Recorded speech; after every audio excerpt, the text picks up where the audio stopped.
দেশে যখন আসিলাম বেকার তখন চিন্তা করছি যে বেকার তাই একটা বিয়া করিলাই মোটামুটি কামে কাজে দেখতাম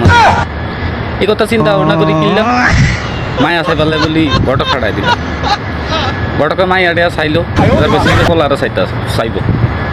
আমি গেলাম বাস খুব সুন্দর করে হারি হরি গেলাম গেছি আর মায়ের বাপে আরও প্রশ্ন করছে তুমি কি কাজ করো আমি বলছি আমি কোনো কাজ কাম করি না আমি বেকার কাজ করার জন্যই বিয়ে করতে বলা যে চলবে আসি এখন সুন্দর মতো আসি মোটামুটি কিনলে চলতো না কিনলে যে তোমার সুন্দর দিকে হানি খাইবে নি আমার টিয়া নাই পয়সা না তুমি কাম কাজ করো না কিছু না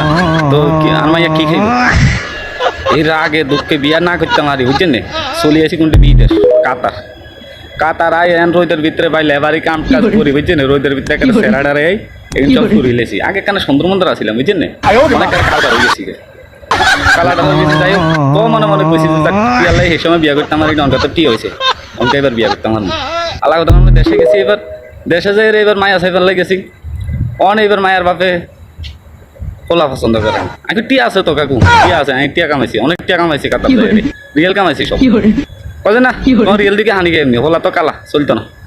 শতানের বাচ্চা বলে একবার কই কয় কালা হোলা চলতো না একবার কই কয় বেকার হোলা চলতো না আসলে তোরা কি আসাস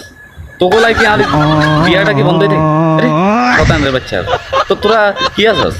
একসাথে সুন্দর জামাই আর টিয়াওয়ালা একসাথে হাবিনি হ্যাঁ একসাথে হাউন যায়নি এটা বাংলাদেশ এটা কি সম্ভব নেই এটা হ্যাঁ হয়তো যদি টিয়া চাস তাহলে কালা হলা নিতে হইব আর যদি সুন্দর হলা চাস তাহলে টিয়া থাকতো না বাস সব কথা তোরা এগিন না করে তোরা কি আরস শতানের বাচ্চাগুলো শতান যা বিয়াই করতাম না সারা জীবন সিঙ্গেল থাকি যাইব অন কি হয়েছে সিঙ্গেল থাকলে কি হয়েছে এই যে অন বিদেশ আইসি যে নিজের কাগজ খবরে যে নিজের কাগজ খবর নিজে ধন লাগে নিজের রান্না বাড়া নিজে করান লাগে কত সুন্দর চলতেছে সমস্যা কি ভালো লাগতো না বিয়া লাগতো না তো রাগ করছি বিয়া আর করতাম না জীবনে যা